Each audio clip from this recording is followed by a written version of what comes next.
पिछले एपिसोड में आपने देखा था कि किस तरीके से सौम्या और नेहा तुलिका के कान भरती रहती है, जिसका असर तुलिका पर पड़ रहा था। अब तुलिका अपनी भाभी से उसकी गरीबी के कारण नफरत करने लगी है। वहीं एपिसोड 2 के अंत में आपने देखा था कि केशव के जन्मदिन के दिन उसे किसी ने गिफ्ट के अंदर अपना नंबर भेजा था। अब आगे घर के सभी लोग उस नंबर को लेकर परेशान थे। वहीं तुलिका के कहने पर केशव उस नंबर पर कॉल लगाता है। हेलो, कौन बोल रहा है? हेलो। लेकिन दूसरी तरफ से कोई बोलता नहीं है। अरे क्या हुआ भैया, किसका नंबर है? अरे कॉल तो रिसीव कर ली है, लेकिन उधर से जवाब ही नहीं आ रहा है। और तभी कॉल भी कट जाता है। मैं समझ गई। मुझे पता है जरूर ये किसी लड़की का काम है। हो सकता है ये लड़की आपसे बात करना चाहती हो भैया। क्या? अरे लेकिन मैं तो किसी ऐसी लड़की को जानता तक भी नहीं। हो सकता है वो आपके लिए डेस्परेट हो और वन साइडेड लव हो। क्या? कौन होगी वो आखिर? एक बार मुझे मिल जाए तो मैं उसे अच्छे से सबक सिखाऊं। वही तो, बेवजह क्यों किसी दूसरे की शादीशुदा जिंदगी बर्बाद कर रही है। वही तो। चिंता मत करो भैया, आप ये नंबर मुझे दे दो। मैं पता लगाने की कोशिश करती हूँ कि आखिर ये कौन है। हाँ, बस जो भी हो, ये लड़की का पता जल्दी चल जाए। हाँ, तू चिंता मत कर बहू, ये लड़की जैसा चाहती है ना वैसा मैं बिल्कुल भी नहीं होने दूंगी। जी सासू माँ, मैं भी अपने परिवार को बिखरते हुए बिल्कुल नहीं देख सकती। ज्योति परेशान हो गई थी। खैर वो रात ऐसे ही बीत जाती है और अगली सुबह आती है। वहीं तुलिका किचन में जाती है जहाँ पर ज्योति किचन का काम कर रही थी। भाभी 2 मिनट जरा इधर आइए। हाँ ननद जी, अभी आती हूँ। और ज्योति तुलिका के कमरे में चली जाती है। जी ननद जी बोलिए। ये लीजिए भाभी, ये आपके लिए नेकलेस और ये आपके लिए बैंगल। ये बैंगल क्या होता है? अरे भाभी जी, बैंगल मतलब चूड़ियाँ।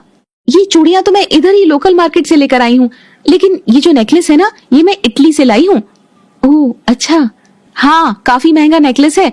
आपने तो कभी ऐसा नेकलेस खरीदा भी नहीं होगा, खरीदना तो दूर कभी देखा भी नहीं होगा। क्यों? ज्योति को अपनी ननद की बात सुनकर बहुत बुरा लगता है। हाँ ननद जी, हमने ऐसा नेकलेस कभी नहीं देखा है। हाँ अच्छा, ये देखिए वहाँ की सबसे फेमस चॉकलेट। आपने तो कभी ऐसी फैंसी चॉकलेट देखी भी नहीं होगी। ये लीजिए मेरी तरफ से आपके लिए। आप भी अपनी जिंदगी के मजे लीजिए। आप भी हमें क्या ही याद रखेंगी। जी ननद जी, शुक्रिया। क्या हुआ भाभी जी, आपको मेरी बात का बुरा लग गया क्या? अगर मेरी बात का बुरा लगा हो तो आई एम सॉरी। नहीं ननद जी, हमें किसी बात का बुरा नहीं लगता। तो आपने ये क्यों नहीं पूछा कि इस नेकलेस का दाम कितना है? जी बताइए ना, कितना दाम है इस नेकलेस का ननद जी? ये नेकलेस 30,000 रुपए का है। मैंने सोचा कि मेरी भाभी हमेशा नकली नेकलेस पहनती है, तो क्यों ना मैं आज आपको असली नेकलेस दे दूं, ताकि आप भी सबको ये कह सके कि ये मेरी अमीर ननद ने मुझे दिया है। जी ननद जी, आपका बहुत बहुत शुक्रिया। अरे कोई बात नहीं ज्योति भाभी, इतना तो बनता ही है। अब आपकी ऐसी औकात कहाँ कि आप इतने महंगे नेकलेस को खरीद सके। अच्छा ठीक है भाभी जी, आप जाइए और प्लीज मेरे लिए कड़क चाय बनाकर ले आइए। और हाँ प्लीज जरा उसमें दूध ज्यादा डाल देना। कल जो आपने चाय बनाई थी ना, उसमें दूध बहुत कम था। ठीक है। बेचारे मेरे पति विलास ने भी वैसी गंदी चाय पी, और आई होप कि आप मेरी मम्मी को ये सब नहीं बताएंगी। नहीं ननद जी, मैं ये सब बातें क्यों बताऊंगी भला उन्हें। ओके जाइए अब। ठीक है। ज्योति बेचारी दुखी होकर किचन में वापस चली जाती है। इस औरत की तो ऐसी बेइज्जती करनी चाहिए, तब ये ठीक रहेगी। खैर शाम हो जाती है। वहीं केशव की माँ को पता चल जाता है कि केशव की नौकरी जा चुकी है। वो बहुत हैरान थी कि केशव ने इस बारे में घर में कुछ बताया क्यों नहीं था। अरे बेटा बता तो देता, हम कोई गैर है क्या? बस माँ, बताता तो तब जब कुछ अच्छी बात होती। फिर इतने टाइम से तू खर्च कैसे चला रहा है? अरे माँ आप चिंता मत करो, मैं जैसे भी चला रहा हूँ बस चला रहा हूँ ना, आप सब चिंता मत करो। अरे लेकिन ऐसा कब तक चलता रहेगा केशव जी? अरे मैंने कहा ना, तुम दोनों चिंता मत करो, मैं देखता हूँ कुछ। सुनिए, ऐसा करते हैं हम लोग समोसे और चाय की दुकान खोल लेते हैं। तभी वहाँ तुलिका और विलास भी आ जाते हैं। और तुलिका ने ज्योति की बात सुन ली थी, इसीलिए तुलिका को ये बात सुनकर बहुत गुस्सा आता है। अरे भाभी पागल हो गए हो क्या? अरे अगर आप गरीब हो तो क्या आइडिया भी सबको गरीब वाले ही दोगी? सड़क पर समोसा और चाय बेचकर हम सबकी बेइज्जती करवाओगी क्या? सच में आप गरीब तो हो ही, लेकिन आपकी सोच भी बहुत गरीब है। लेकिन ननद जी, इसमें आखिर बुराई क्या है? हम सब 2 पैसे कमा लेंगे तो गुजारा थोड़ा ठीक से हो जाएगा। अरे समोसा बेचकर आप करोड़पति बन जाएंगी क्या? ऐसा करो भैया, आप मेरे पति से कुछ पैसे उधार ले लीजिए। नहीं नहीं। हाँ भैया, और कुछ अच्छा बिजनेस कर लीजिए, और जब आपके पास पैसे आने लगेंगे तो आप मेरे पति को पैसे वापस लौटा दीजिएगा।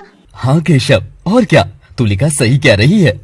माफ कीजिएगा जीजाजी, मैं आपसे उधार नहीं ले सकता। हाँ दामाद जी। और तुलिका, आज कुछ ज्यादा ही बोल दिया तूने। तू क्या समझती है, हम गरीब हैं तो हमारी कोई इज्जत नहीं है? ऐसे बात करते अपनी भाभी से। ये भाभी है इसी लायक। Shut up. मम्मी तुझसे हर महीने कुछ पैसे ले लेती हैं, तो इसका मतलब ये नहीं है कि तू हम सबको अपना नौकर समझेगी और कुछ भी बोलती जाएगी।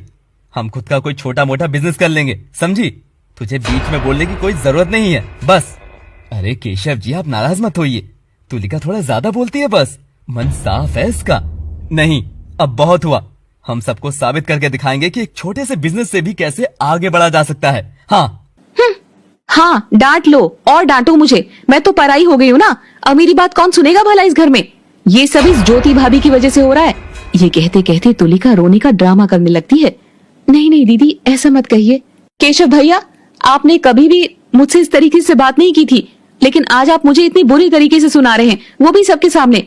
ठीक है, मेरा इस घर में कोई हक नहीं है ना, तो मैं जा रही हूँ, और हाँ, कभी लौट कर नहीं आऊंगी। अरे बेटा, ऐसा क्यों कहती है? तेरे भाई का ये मतलब नहीं था। बस तू उसे समझ, वो भी बहुत परेशान है। देखना, उसकी नौकरी भी चली गई है अभी। माँ, आप भैया की ज्यादा साइड मत लो। देखा नहीं आपने क्या क्या बोल रहे हैं ये मुझे? बेटा गुस्सा मत कर, तेरा भाई तुझसे बहुत प्यार करता है, और फिर तू भी ज्योति को गलत ही बोल रही है। अब आप भी शुरू हो जाओ। कुछ प्यार नहीं करते भैया, जा रही हूँ मैं घर छोड़कर। नहीं ननद जी, ऐसे मत जाइए, मुझे माफ कर दीजिए। मुझे तो तुम्हारी शक्ल भी देखने का मन नहीं करा है, इसलिए तुम नाटक मत करो मेरे सामने। हटो अब। तुलिका सामान लेकर अपने पति के साथ वहाँ से निकल जाती है। थोड़ी देर में दोनों घर पहुँच जाते हैं। अरे तुलिका, रिलैक्स। अरे रिलैक्स कैसे करूँ? देखा नहीं पूरे घर वालों के सामने मेरी कैसी बेइज्जती हो गई है? अरे कोई बात नहीं, तुम्हारे घर वाले ही तो हैं। और वैसे भी भाई बहनों के बीच लड़ाई झगड़े तो होते ही रहते हैं। तुम इस बात को इतना सीरियसली मत लो। देख लेना, कुछ दिनों में सब कुछ ठीक हो जाएगा। विलास तुलिका से बात करते वक्त बार बार अपने फोन की स्क्रीन पर देख रहा था। उसका बात से ज्यादा ध्यान फोन पर था। अरे क्या हुआ? बार बार फोन की स्क्रीन पर क्यों देख रहे हो तुम? क्या बात है? किसकी कॉल आने वाली है? अरे वो मैं तुम्हें बताना ही भूल गया था। अब बाबा कालेश्वर हमारे घर में रहने के लिए आ रहे हैं, अपनी बहन के साथ। ये कौन है? इसके बारे में तो तुमने कभी मुझे बताया नहीं। अरे वो बहुत ही शक्तिशाली बाबा है। एक समय में हमारा बिजनेस बिल्कुल ठप हो गया था, तो इन्हीं बाबा ने हमारी मदद की थी। अच्छा, ये तो मुझे पता था कि तुम काफी धार्मिक हो, लेकिन ये नहीं पता था कि तुम बाबा वगैरह को भी मानते हो। हाँ, मैं इन सब बातों पर यकीन करता हूँ। मुझे लगा कि तुम मुझे ओल्ड फैशन समझोगी, इसलिए मैंने तुम्हें बताया नहीं। अरे ऐसी कोई बात नहीं है, लेकिन तुम इस बात का ध्यान रखना कि वो बाबा एक अच्छा इंसान हो। आजकल फ्रॉड भी निकल जाते हैं। नहीं नहीं, तुम विश्वास नहीं करोगी, वो काफी चमत्कारी बाबा हैं। जब हमारा बिजनेस बिल्कुल भी नहीं चल रहा था, तब उन्होंने ही हमें एक उपाय बताया था, और उस उपाय को करने के बाद वाकई में हमारा बिजनेस दौड़ पड़ा था। अच्छा, तो कब आ रहे हैं बाबा? बाबा बोल रहे थे कि वो 2 घंटे बाद पहुंच जाएंगे। वो बहुत दूर रहते हैं, वो पूरा 1 दिन का सफर करके यहाँ आ रहे हैं। वो बोल रहे थे कि अभी उनको रहने का कोई ठिकाना चाहिए, तो फिर मैंने भी कह दिया कि आ जाइए मेरे घर। चलो सही है, और क्या। वैसे भी हमारे घर में ठहरने की जगह की कमी थोड़ी है। पीछे गेस्ट हाउस है, उसमें रह लेंगे दोनों, और क्या। हाँ ठीक है, अब वो तुम्हारे खास बाबा हैं, तो मैं भी क्या ही कर सकती हूँ। लेकिन ये बताओ कि उनकी बहन की उम्र कितनी है?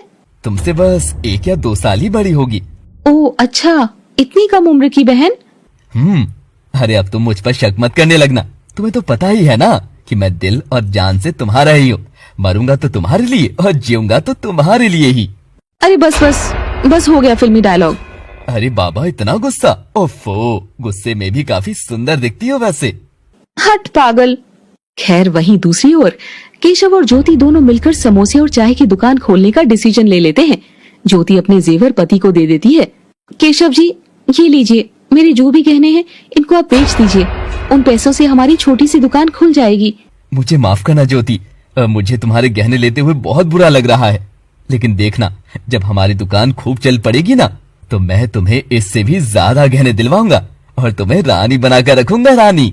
नहीं केशव जी, मुझे रानी बनने का कोई शौक नहीं है। मैं तो बस एक अच्छी पत्नी और बहू बनूं, यही मेरी चाह है। वहीं दूसरी ओर ज्योति की सास ज्यादा कुछ नहीं बोल रही थी, लेकिन उसे अपनी बेटी के लिए बुरा लग रहा था। तो क्या तुलिका के जाने की वजह से ज्योति की सास से उसके रिश्ते बिगड़ जाएंगे? और क्या होने वाला है आगे, ये जानेंगे हम अमीर ननद के घर आई गरीब भाभी के एपिसोड 4 में।